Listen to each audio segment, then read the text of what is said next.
I hope you're hungry. Today's Manna for the Mind it comes from John 15, verse 10. When you obey my commandments, you remain in my love, just as I obey my Father's commandments and remain in his love. Now let's talk about this. John 15, this section where we find today's passage, is Jesus' statement of, I am the true vine, you are the branches.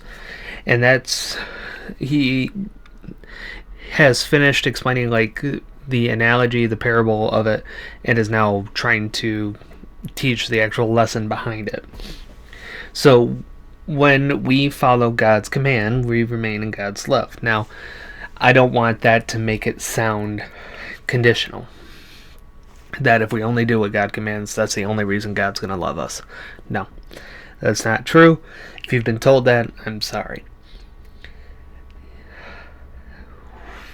Remaining in God's love happens from the moment we're created. And, in Scripture it states that the intricacy of the details of how God knew us in our mother's womb. And the idea is living a lifestyle that follows God's teaching, follows God's moral law, will lead to a life of love and will lead to a life of blessing. And I think this is very important to talk about today, especially in light of everything that went on yesterday. I'm sure you know if you're on TikTok, because if your For You feed is like mine, it's full of it. And I was going to come on here and talk about that. And I've been wrestling ever since it happened, how to approach it, especially from a Christian content creator, Christian perspective. And what I want to do is, I got 10 minutes. So, matter of fact, state this is not a political statement. This is not me defending Trump. This is not me defending Biden. This is not me taking any type of political stance on anything. With this, what my perspective will come from the Christian side of things is the human perspective. I do wish Trump a quick, fast, speedy recovery. I may not agree with everything or anything that he has proposed, all the Project 2025 stuff, anything like that, I don't agree with. But you never want to see another human suffer the way he had to yesterday. You never want to have someone's family suffer the way they suffered yesterday. You never want to have innocent bystanders suffer the way they suffered yesterday. And hate tends to cause that to happen. Hate very easily ignites suffering from all parties, whether directly affected by it or not. And that's what happened. Somebody with a lot of hate in their heart and a lot of anger and a lot of rage decided to act on it. And it unfortunately cost them their own life too. And again, this is in no defense of what happened. I firmly believe that it should never be to that point. And the fact that we even got to that point is mind-blowing, to say the least. And, add this on top of all the other division and dissension that's happening in the U.S. political spectrum. What Christians, how can we respond to this? First, we're going to be there for those who are affected by this, who are traumatized by this, who are dealing with their own trauma. Maybe it re-triggered something for them. We're going to meet them where they are. We're not going to force scripture. We're not going to force religion. We're not going to force anything. We're going to meet them where they are. Allow them to tell their story, and we're going to listen. And the second thing we're going to do is we're going to love them, regardless of if their beliefs align with ours or not. At the end of the day, we're human. And we deserve love and compassion as much as anybody else. And it's our job as Christians especially to share that same type of love that God shows us, that Jesus shows us, to other people. And again, from the Christian perspective, especially to people who don't believe.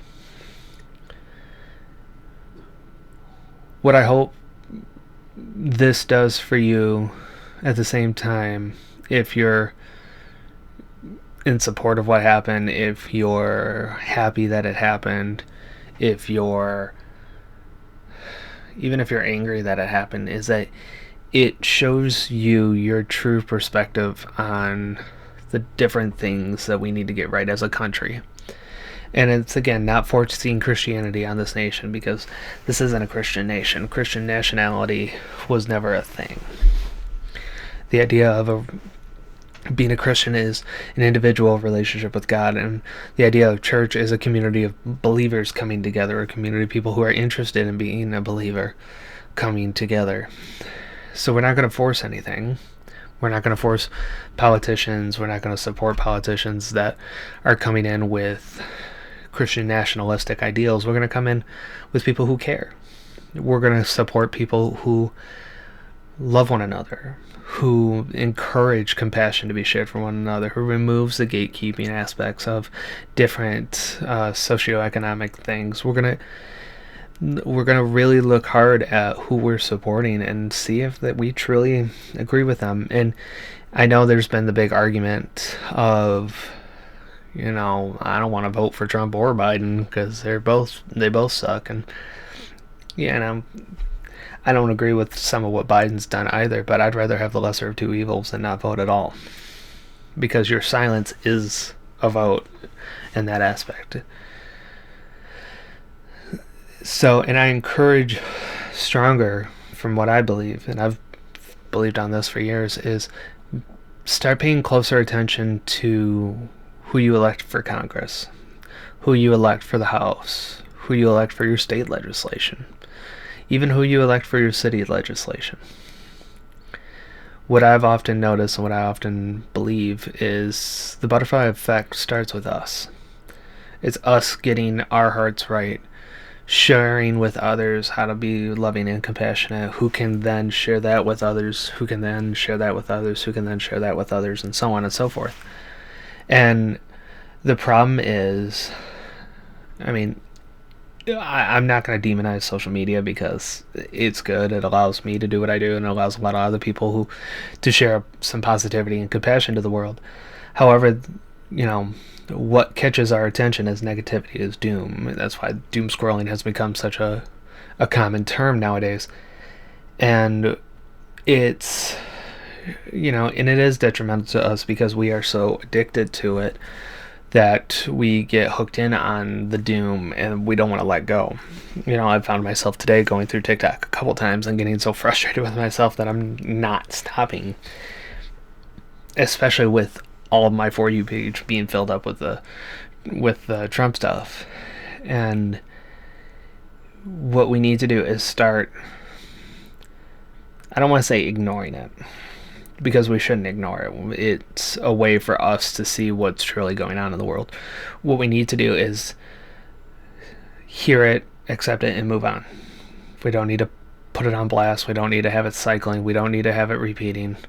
Just, yes, it happened. Yes, it sucks. How can we get better? And share those resources. How can we get better as a nation from this? How can we get better as a person from this? So, I'm running out of time, but that's all to say that, if you are hurting and affected by this in any way, shape, or form, my DMs are open. I will be active on them. I'm usually active on TikTok a couple times a day. Reach out, and if not to me, reach out to somebody.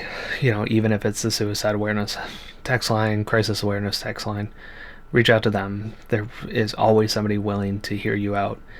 And know that you are valued, you are cared for, you are loved, even when the world doesn't want to show it. You are.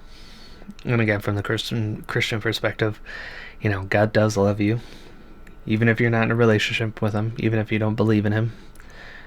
It's over time. It's getting to that middle ground of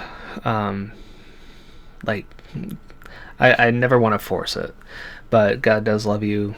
The God I believe in does love you, even if you don't. And he does want to have a relationship with you, but if you don't, you don't. There's no force that's between you and him, and not me and you. So that is where I wrap it. Heavy stuff, I know. Tomorrow will be a little bit more lighthearted, I think. And until then, stay hungry and stay blessed.